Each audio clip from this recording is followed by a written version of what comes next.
What's going down, folks? It's your boy C23 back with another video for you guys. And this video is going to be a little bit different. I actually wanted to talk to you guys about an article that caught my attention early last week. I know the information might seem a little bit dated, but I wanted to give myself a couple more days to let it sit and marinate for a bit before I try to put any type of commentary together. Now, for those of you guys that may not know, Electronic Arts was at the Morgan Stanley Media Conference back on the 1st of March, and the CFO Blake Jorgensen, I hope I'm saying his name right, was speaking about the profitability in digital media.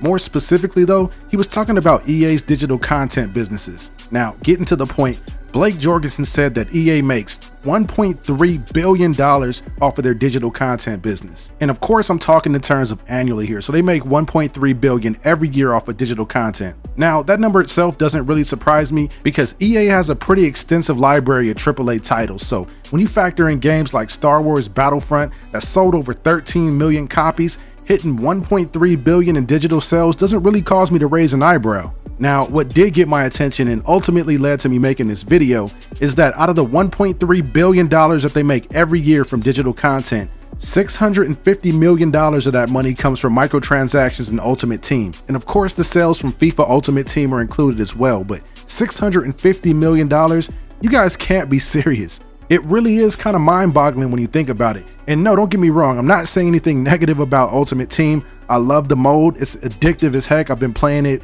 all year long, and the people on my channel can vouch because honestly I've been playing this way more than 2K, and 2K is what helped me launch my channel when I started. So again, I really enjoy playing the mode, but at the end of the day, is it really worth it? To be honest with you guys, I spent so much money on this game. If I told you an exact dollar amount of how much I spent on my team, you probably wouldn't believe me. Let's just say I've spent so much money on my team that I more than likely could have given away 13 or 14 copies of Madden. And I'm talking brand new copies at full retail price. And I'll be straight with you guys, that's just dumb.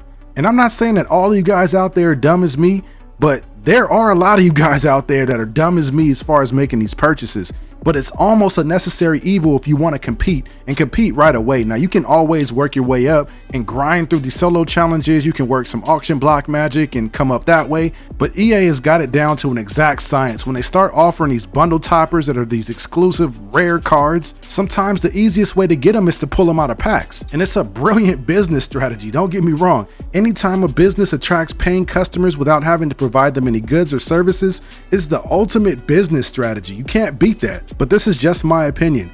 Maybe it's a little bit different for you. Maybe you guys find all sorts of value in playing Madden Ultimate Team and buying these packs. But for me, I've kind of reached that point where it's really impossible to justify doing it. I'm curious, what do you guys think about microtransactions in Ultimate Team, or just microtransactions in general in games? How do you guys feel about them? Do you want to see them taken out of games? Are you okay with the way that they are?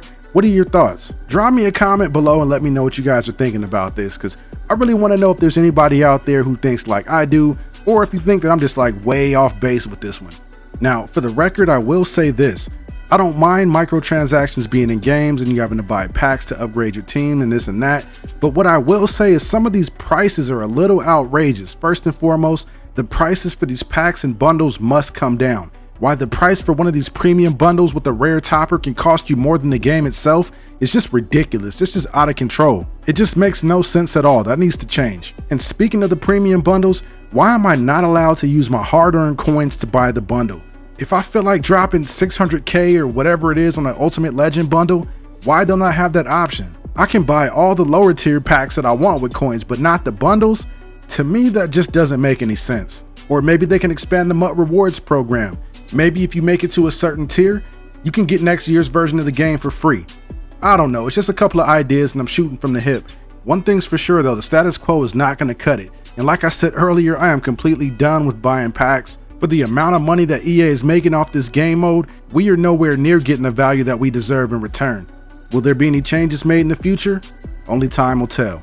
Anyway, folks, that's just about all the time I got in this one. I hope you guys enjoyed the video. If you guys want to check out the article that made me do this video in the first place, I'm going to leave a link down in the description so you can check it out. Anyways, folks, that's all the time I got in this one. Don't forget to like, share, comment, and subscribe. I'm signing off, and I'll see you in the next one.